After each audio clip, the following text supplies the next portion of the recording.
Mr. Chairman. Ms. Costello, how long were you in the Air Force? 8 years, Senator. What'd you get out of that experience? It's hard to put into words in a few minutes. I think two main things. One, the pleasure of working with other Americans to defend the country and a diverse group of Americans. I think it was my first experience dealing with people from other parts of the country, other cultural backgrounds, other races, and it was very opened my mind, and we all worked together to accomplish the mission of the Air Force, and it taught me that no matter what our differences are, we can look past that, and if we work together, it's amazing what we can accomplish. Second is, and related, is the idea of the mission purpose, is having a purpose in my mind and a mission that I'm following. I learned that in the Air Force, and I've carried that with me throughout my career. So as a civil litigator, my mission was to zealously represent my clients. As a federal prosecutor, it's to seek justice on behalf of the people of the United States and to protect the constitutional rights of the citizens. And if I'm fortunate enough to be confirmed as a judge, it would be to administer the law fairly and equally. Thank you. Ms. Wise, your writings have been brought up by Senator Durbin. How long have you been a judge in California? 10 years. 10 years, okay. So in 2017, you were a sitting judge, is that correct? That is correct. You wrote an article for Time magazine entitled, "Gender Laws Are at Odds with Science." You said it's virtually impossible for judges to consistently apply a law that permits or prohibits conduct based on whether someone is a man or a woman. You also said the stringent adherence to a two-sex paradigm is inconsistent with science, incongruous with the historic and modern understanding of sex throughout many regions of the world. You said our biological variability means that a two-bathroom based on two-sex approach is inadequate, and that's before the judge ever gets to the issue of gender identity. Why did you write that article? I wrote that article in response to a specific case that I had in front of me as a judge.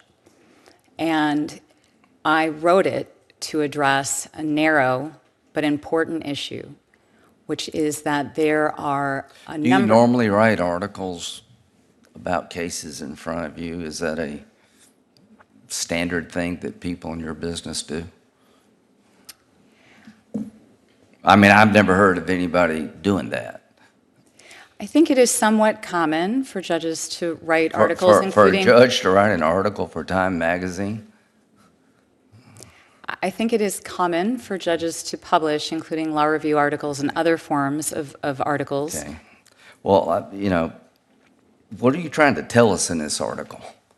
I wanted to point out that there is an anomaly that occurs at birth with babies. It happens about 1 in every 2,000 children that are born have fairly serious chromosomal or abnormalities. That's about 5 babies born a day in the United States, and 1 in 20,000 have very serious chromosomal abnormalities that make it very difficult, if not impossible, for doctors at the moment of birth to be able to designate the sex as male or female.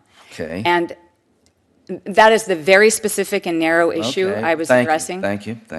What are you trying to tell us when you say that a two-bathroom based on two-sex approach is inadequate?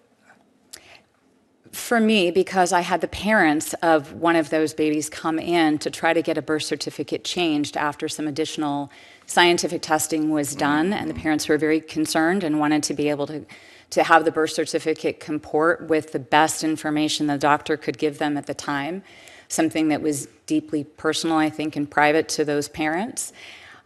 I realized this was something I knew nothing about. Were you writing as an advocate? Absolutely not. Sounds like it.